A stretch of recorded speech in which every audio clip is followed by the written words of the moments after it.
Good morning, good morning, good morning, good morning. Good morning po sa inyong lahat. So, magandang umaga po, at magandang umaga, mayong aga sa inyong tanan, sa tanan ng mga viewers, kag sa tanan man nga tanaw sang aton nga previous nga mga live streaming, nga mga streaming sa Facebook, brother.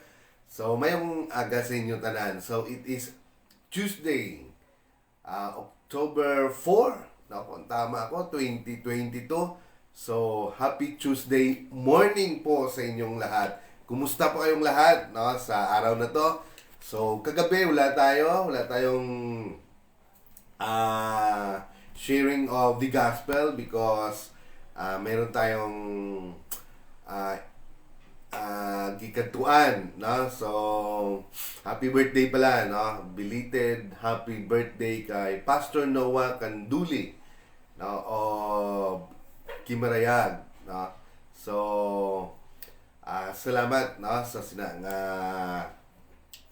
nga panahon, salamat man sa tanan ng mga men, sa mga tatay nga willing gid suporta sa sila nga buluhaton. So we thank God for all, also the LM nga nagakaupod zamon kag sa tanan man nga mga youth, kag especially sa nag-birthday kay Pastor Noah Canduli. So happy birthday Luwat. So this morning I'm gonna share with you again the word of God. It is about the first sin or fall sang tao. So nahulog because of sin. Amen. So, and also it is about human disobedience. Yung pagsuway, yung lapas nila, yung hindi pagsunod sa decree or sa tawag nito, sa utos ng Diyos. So, again, good morning po sa inyong lahat. So, without any further ado, we will start our live streaming about sharing the Word of God for this early morning of 5:30 o'clock in the morning. Kag sa tanan ng mga mga nagatanaw, kag sa tanan dira sa abroad, si Lani, Sister Merly Ilarmo, Sister Lalen, madamo pa, hindi ko mention tanan, pero mayong si Binamin Kabalbal. So sa tanan nga nag-share, madamo nga salamat sa inyo. Hindi ko kamo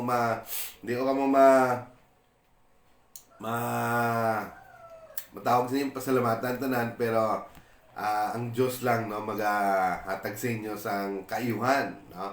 We always pray that God will always hear your prayer. God will always answer your prayer. So for this time, iba na ngayon. So, because of pandemic, nag-iba na po yung pananaw, nag-iba yun ang tingin ng bawat isa. So, kahit simpleng sakit lang, simpleng sipon, simpleng ubo, trangkaso, talagang hindi na pinapabayaan or something, iba na yung maramdaman mo.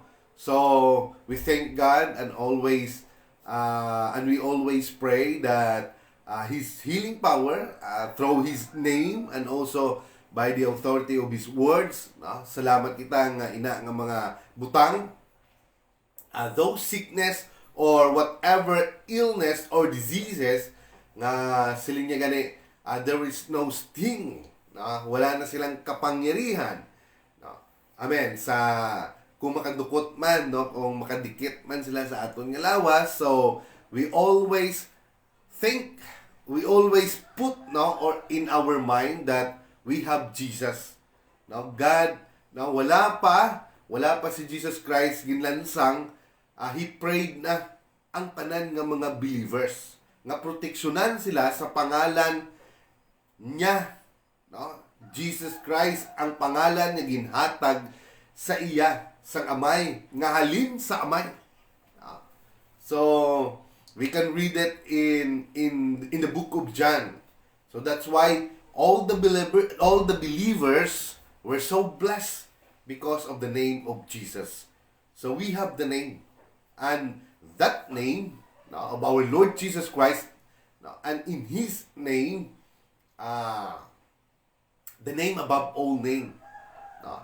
Amen. Sa lahat ng bagay, no, taas siya. Kahit ano pa man ang pangalan na mag-usad na bagong sakit, o ano pa man ang pangalan ng ating Panginoon ay, no, above pa rin. No? That's why sabi niya nga, He is able to do immeasurably more than all we ask or imagine, no? Far above. No? So sabi niya, no, the earth is my footstool, heaven is my throne. So, no, ano lang ang earth, no? Ara lang na sa paanan sa Ginoo, ara lang na sa dapadapa sa Ginoo, ara lang sa tiil niya. So that's why He is the King of Kings and the Lord of Lords. He is the Alpha and the Omega. So for this morning, without any further ado, let us begin. Let us move or start our sharing the Word of God. So, Lord God, the Father Almighty in heaven, Lord, salamat Ginoo sa imo kayo. Salamat Lord sa imo mga panalangin. Adlaw-adlaw Lord, we ask you Lord, nga ikaw gid Lord maga-bless, ikaw gid Lord maga-meet sa mga panginanglan sang tanan nga nagatanaw sa sining live streaming, kag ikaw man maga-bless, kag ikaw gid magapanalangin, let your overflowing of blessing, let your divine protection be upon them, and also let your healing, no, nga maga-manifest gid sa ilang lawas Ginoo. You are Jehovah Jireh, you are Jehovah Shammah, you are Jehovah Rapha, you are our great physician. Salamat Lord sa imo kaayo, and all the honors and glory belongs to you. In the name of Jesus, we pray. Amen. So, again, no, salamat na sa tanan nga ng mga nagatanaw na sa aton nga live streaming, no, kung aga. So, sige lang kung wala. So, padayon lang, no. So, human disobedience. So, siling dire, now the snake was the most cunning animal that the Lord God had made. The snake asked the woman. So, last time, ang ating topic is Genesis chapter 1 and chapter 2. It is about the story of creation and also the Garden of Eden. So now, the human disobedience. Sang nahulog na sila, no, nung nagkasala sila. So, sabi ng Diyos, the snake asked the woman, did God really tell you not to eat fruit from any tree in the garden? We may eat the fruit of any tree in the garden, the woman answered, except the tree in the middle of it. God told us not to eat the fruit of the tree or even touch it. If we do, we will die. So, hindi lang po kainin, kundi, no, kung tandugon man nila, sila'y spiritually, no, mawalay sila sa Ginoo, ang ilang connection spiritually. So, sabi niya, if we do, kung gagawin man namin, we will die. So the snake replied, that's not true. No? So iniba niya, no? You will not die. God said that because He knows that when you eat it, you will be like God, no? And know what is good and what is bad. So ang sabi lang ng Diyos, kung kakainin nyo the tree of knowledge, ang fruit of the tree of knowledge, ay magkakaroon kayo ng ihibalo, no, ng good and what is bad. Pero sabi dito, ang sabi, no, ng serpente, you will be like God and know what is good and what is bad. The woman saw beautiful the trees was, and how good its fruit it would be. No? Its fruit would be to eat. Amen. So, that is the seed. Yan ang pinakauna na kasalanan, the lust of the eyes. Amen. The woman saw how beautiful the tree was, and how good it is, and how good its fruit be to eat. And she thought how wonderful it would be to become wise. So, naglalaro na ngayon yung kanyang isipan. Amen. So, he is now, no, naga-aspire na siya. No? Nagdalaga ng utak niya. Amen. Nagapangandoy na siya. So, and then sabi niya, so she took some of the fruit and ate it. Kaya nga, no? Every time mahawakan mo isang bagay, no? Pupunta ka ng mall, makita mo yung gusto mo. Kung magpalayo ka, medyo okay. Pero kung lalapitan mo at, no, isukat-sukat mo, hawakan mo, talagang ma-tempt ka. No? Gaya nito.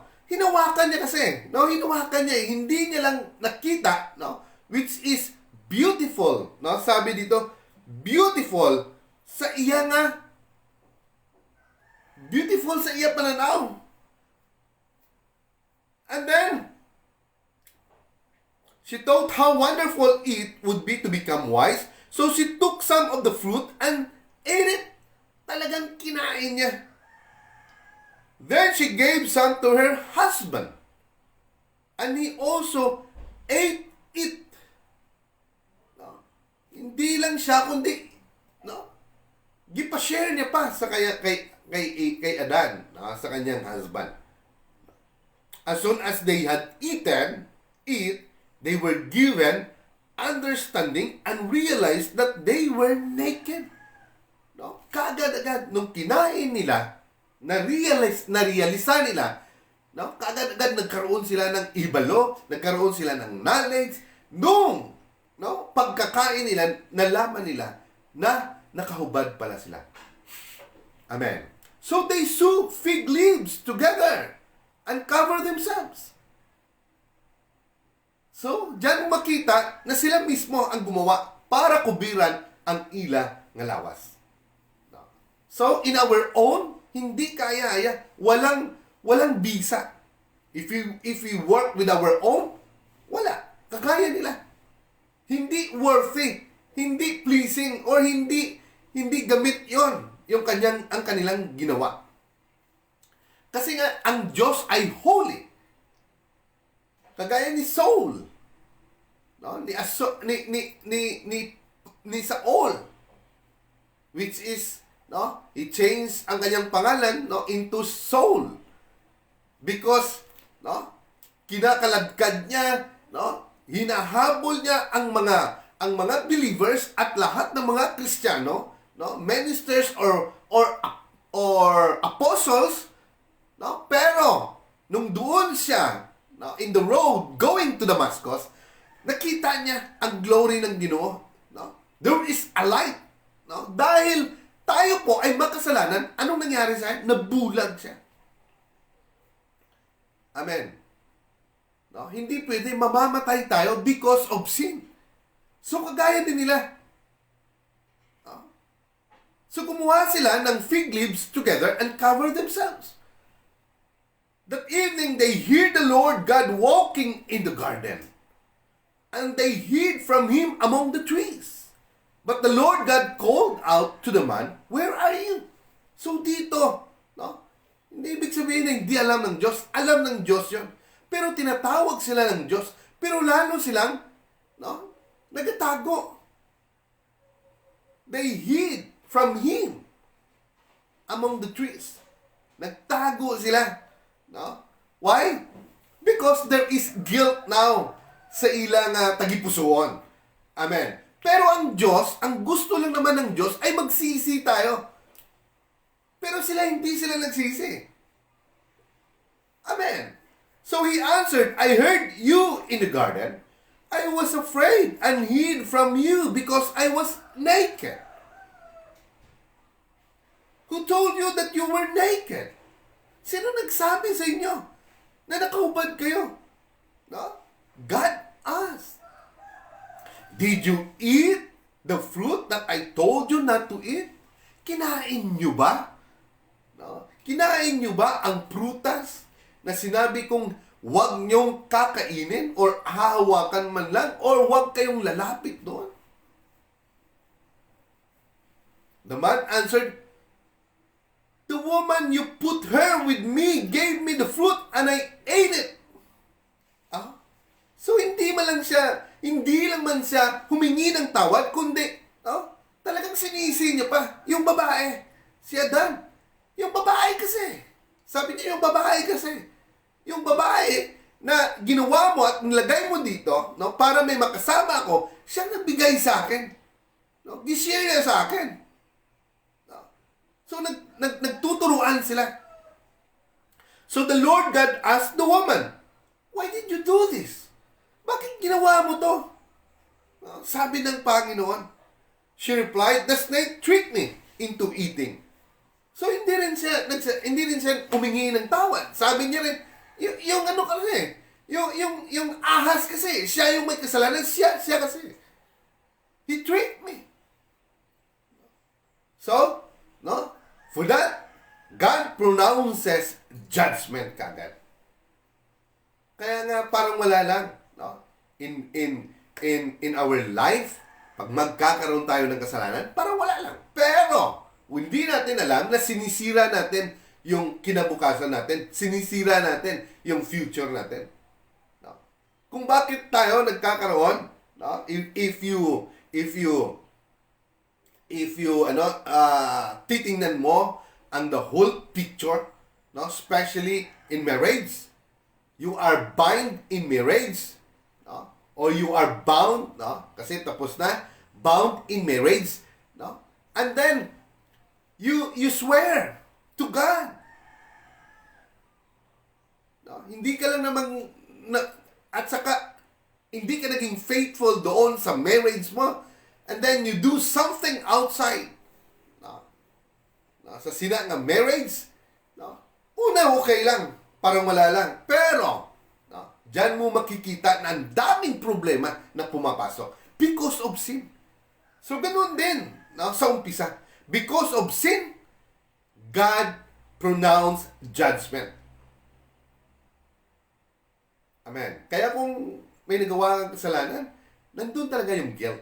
That's why you need to repent and ask God for forgiveness. So sabi dito, in verse 14, then the Lord God said to the snake, you will be punished for this. You alone of all the animals must bear this curse. Ini nga sumpa. From now on, you will crawl on your belly. Yun ang sinabi niya, sa serpiente. And you will have to eat dust as long as you live. I will make you, sabi niya, ito yung prophecy.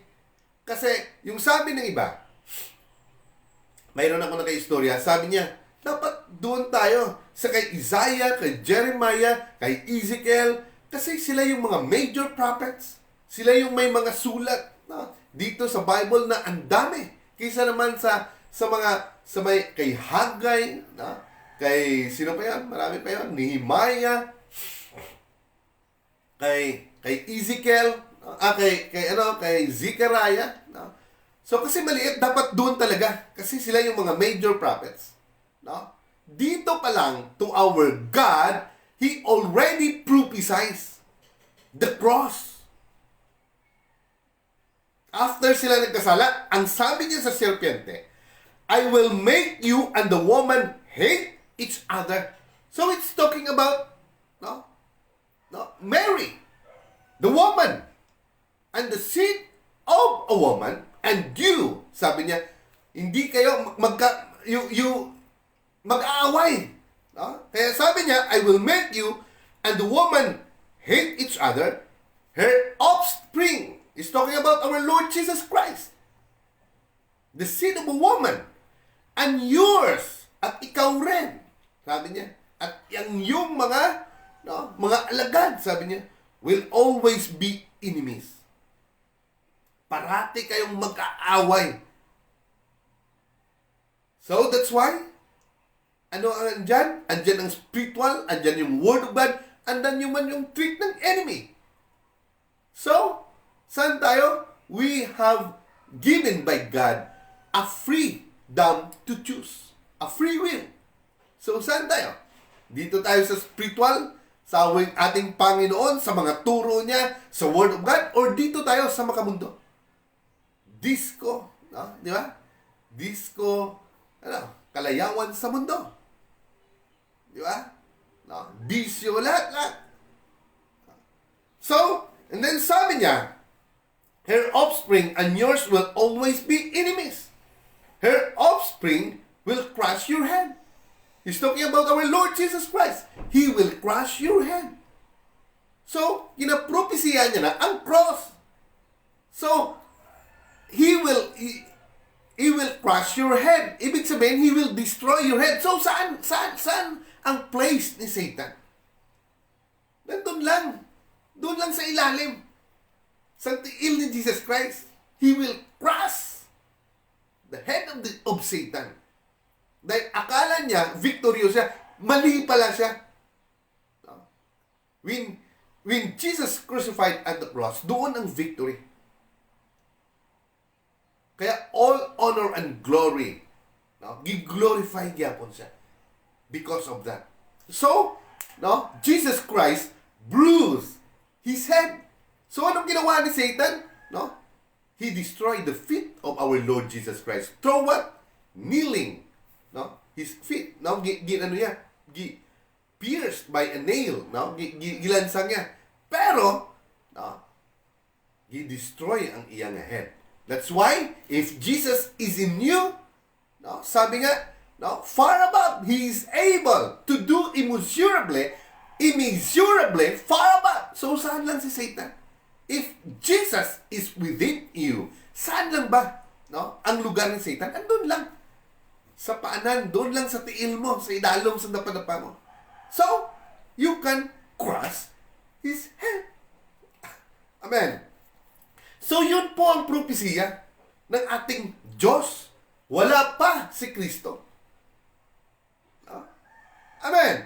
So, her offspring will crush your head and you will bite her offspring heel. So, and he said to the woman, I will increase your trouble. So, ito yung curse. Yung judgment niya. I will increase your trouble in pregnancy. And your pain in giving birth. Kaya nga, halos hindi maisip sang babae kung magbata siya kung ano iya buhaton. Sa pain nga iya mabatsyagan. Hindi lang. Halin sang 1 month old pa lang yung baby sa tiyan niya hanggang 9 months. Marami siyang mararamdaman. Then sabi niya, in spite of this, you will still have desire for your husband. Yet you will be subject to him. And he said to the man, sabi niya sa lalaki, kay Adan, you listen to your wife. Kaya yung mga lalaki, we always listen to our wife. Kaya mas pinili niya pa yung babae. Mas pinakinggan niya yung babae kaysa sa Diyos. Sa sinabi ng Diyos sa kanya na wag mong kakainin yung prutas na yan. The fruit, the fruit of the tree of knowledge. The forbidden tree or the forbidden fruit. Pero, he listened to sabi niya, you listen to your wife. He did not, hindi niya, he did not take heed, no, sa utos ng Diyos. Hindi niya binigyan ng halaga yung utos ng Diyos. Sabi niya, and ate the fruit which I told you not to eat because of what you have done, dahil sa ginawa mo. Sabi niya, the ground will be under a curse. You will have to work hard all your life to make it produce enough food for you. Kaya sa buong buhay mo, magbungkal ka, magtrabaho ka, mag-cultivate ka. Ayahay ang kinabuhi dito sa Garden of Eden. Lahat andun na. Pero because of that sin that they committed, anong nangyari? Nagkakaroon ngayon ng judgment at curse. Kaya sabi niya, lahat ng kakainin mo ay pagpapaguran mo, pagpapawisan mo, sabi ng Diyos. Then, it will produce weeds and thorns, and you will have to eat wild plants. You will have to work hard and sweat to make the soil produce anything until you go back to the soil from which you were formed. So, magbungkal ka, hangtod sa kinabuhi mo. Kag ano matabo sa imo? Magbalik ka lang gyapon sa lupa. So wala kita may mo, mabalik kita sa lupa. Pero anong sabi niya? God formed us, the woman, the man, by his, kumuha siya ng lupa and then he formed it with his hands. Kaya ang tao galing sa lupa. And then, ano yung spiritual? And then, gitayhupan niya, sang breath of life. That is the Spirit of God. And then, tinawag, nagkaroon ng buhay. Amen. So, tuloy tayo. You were made from soil, and you will become soil again. Adam named his wife Eve because she was the mother of all human beings. And the Lord God made cloth out of animal skin for Adam and his wife, and he clothed them. So because of sin, ito yung unang sakripisyo na ginawa ng Diyos. So, always mayroon talaga ang issue ng blood. Sa una pa lang, because of sin, mismo, hindi pwede. Yung gawa ng tao, na gawa sa leaves, sa fig leaves, na ginawa nila pangtabon sa kanilang katawan. Hindi yon. Gumawa talaga ang Diyos ng damit nila na galing sa skin ng animals. Anong meron doon? Mayroong dugo yon. Pangtabon. So, doon pa lang. Doon pa lang. Nagkakaroon na ng burnt, ng sacrificial na animals. Amen. So, then the Lord God said, Adam and Eve are sent out of the garden. Kaya because of sin, pinalabas sila. Pinalayas sila. Pinalabas medyo pero talagang pinalayas. Then the Lord God said, now this human being had become like one of us. Dahil because meron na silang knowledge. And have knowledge of what is good and what is bad. They must not be allowed to take fruit from the tree that gives life. Eat it and live forever. So the Lord God sent them out of the Garden of Eden and made them cultivate the soil from which they had been formed.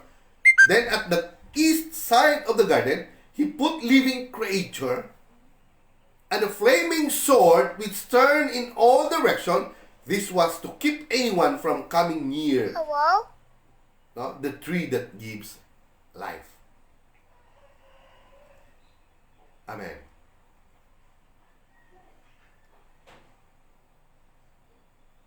So, in chapter 4, babasahin na lang po natin in chapter 4.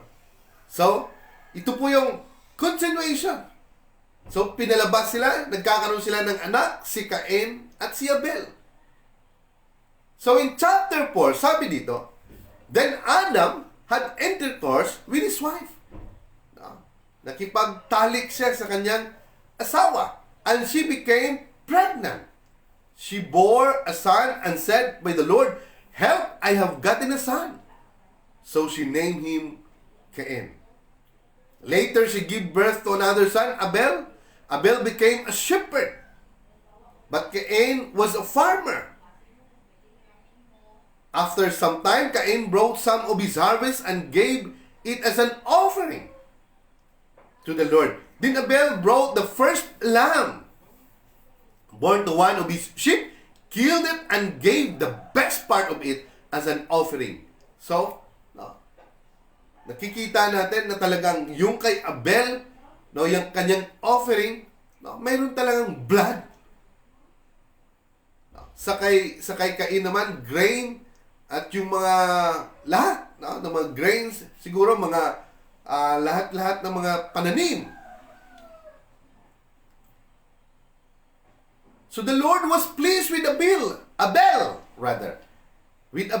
and his offering, but he rejected Cain and his offering. Cain became furious. No? Talagang galit siya. And is cold in anger. Wow. Then the Lord said to Cain, why are you angry? Bakit ka nagagalit? Why that skull on your face? Bakit ba? Parang ano ka? No? Parang napanimugot. If you had done the right thing, you would be smiling.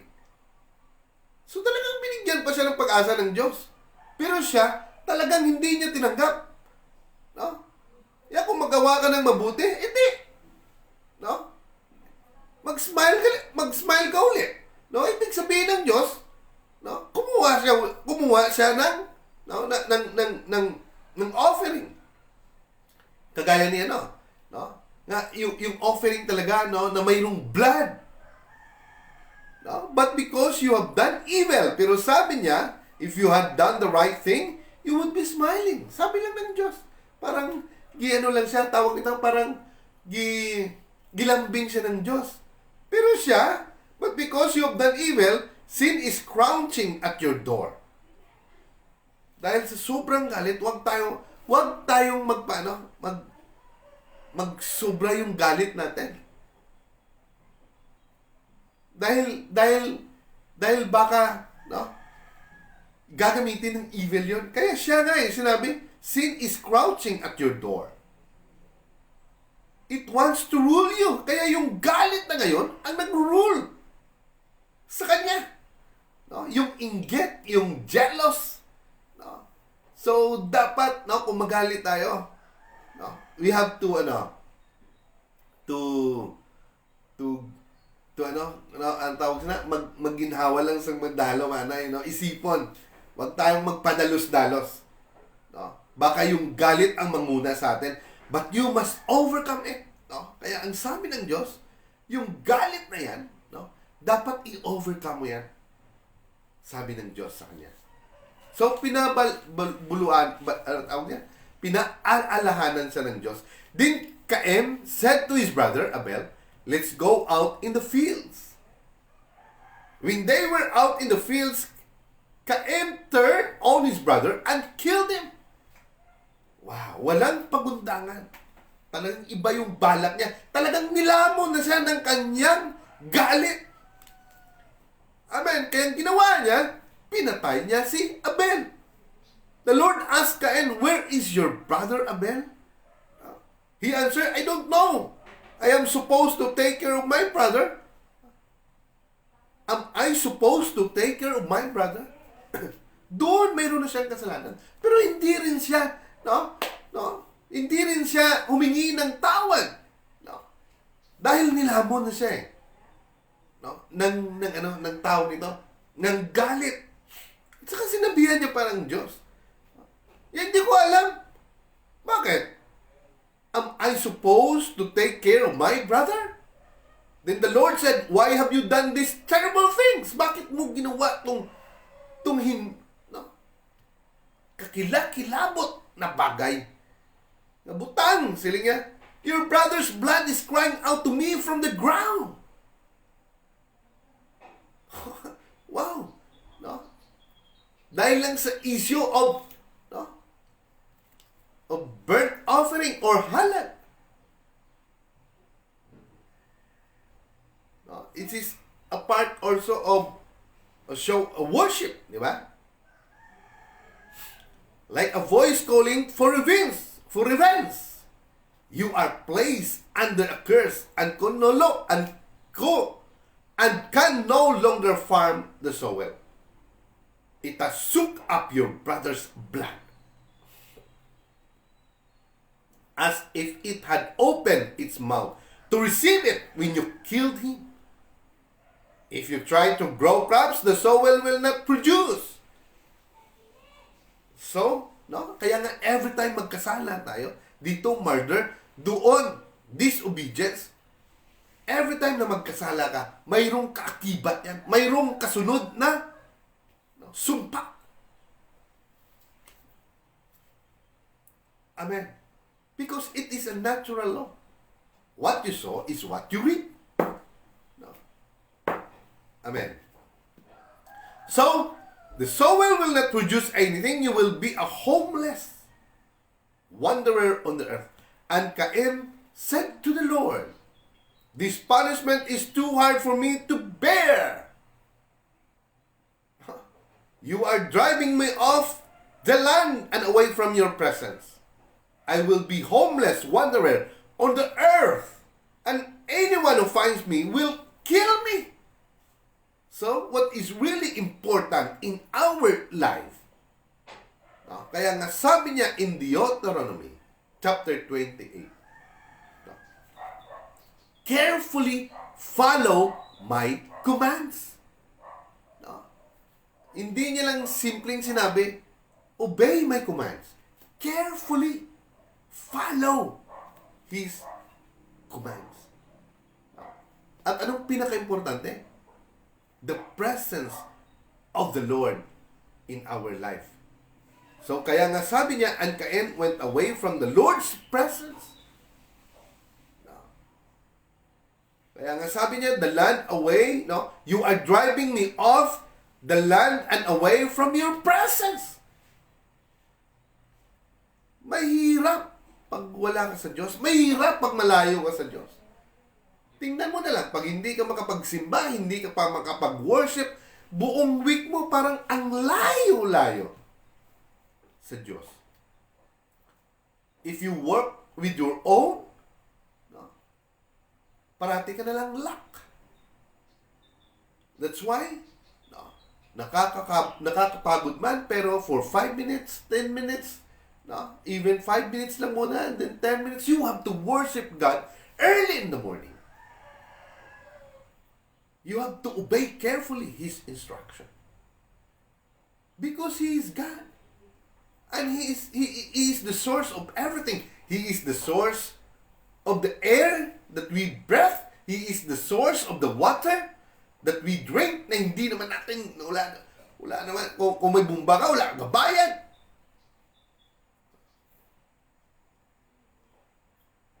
Yung hangin,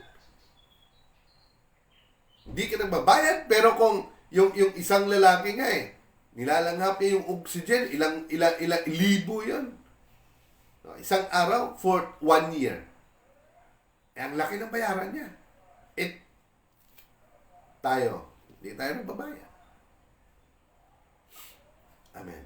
So, sabi niya ito, so it is important the presence of God in our life. So we need always be connected in His presence. Kaya sabi niya, but the Lord answered, no. Kaya sa last verse sabi niya kanina, and anyone who finds me will kill me. Takot rin pala siyang mamatay. Pero pinatay niya yung kapatid niya. But the Lord answered, no. If anyone kills you, 7 lives will be taken in revenge. So the Lord put a mark on Cain to warn anyone who meet him not to kill him. And Cain went away from the Lord's presence. Kaya nawala talaga siya sa presensya ng Diyos. And live in a land called Wandering, which is east of Eden. So and then, because of that, Adam and his wife had another son. So nag-intercourse na naman sila uli. Sabi nga dito. And then nagkaroon sila ng anak uli. She said, God has given me a son to replace Abel, whom Cain killed. So she named him Seth. Seth was a son whom the name Enosh. It was then the people began using the Lord's holy name in worship.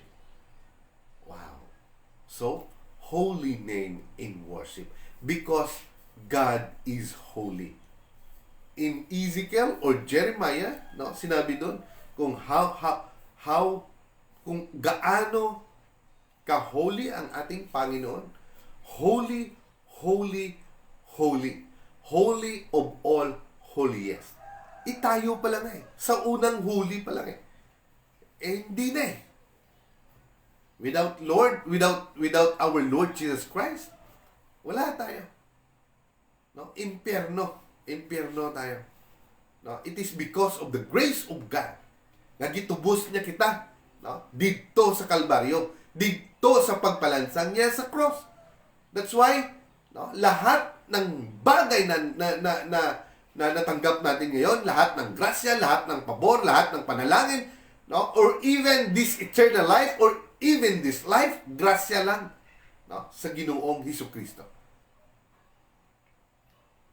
Kung wala siya, siguro, gilipol na ta sa aton nga Ginoo. But God always give yung kanyang creation, yung mga tao, a chance. Kaya sabi niya gani, siling niya gani sa Book of Peter, hindi niya gusto that anyone will perish. Pero maglakat gid dito sa hinulsol. Kay gusto niya tanan maluwas.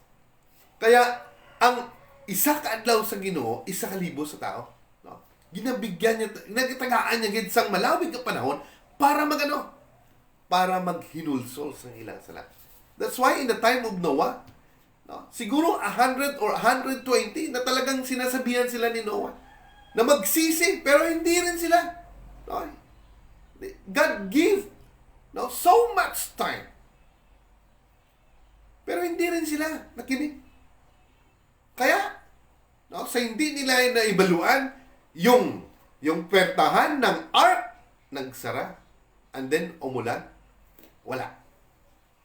Ganun din po sa atin. Kaya nga, sabi niya, all believers should always remind, comfort one another, be with Him, always. Dahil sa hinali lang, nga hindi nato nahibaluan, kag magtunog ang trumpeta. In the last days, and we believe, and I believe, that it is the last of the last days. Ang dali lang ng panahon Ang dali lang ng lahat ng bagay. Martes na ngayon, Merkules, dugay-dugay, Domingo na naman. So, pasalamat ta sa grasya sa Ginoo. So, that's it, our word for this morning. So, God bless everyone. I pray and always praying to God for your safety, for your protection, and may the Lord God bless you, take you, and may His face shine upon you and be gracious to you. And He will lift up His countenance towards thee and give you peace. In the name of the Lord Jesus Christ, I pray. Amen. Good morning, everyone, and God bless po sa inyong lahat. So, Amen. Happy Tuesday morning to all of you.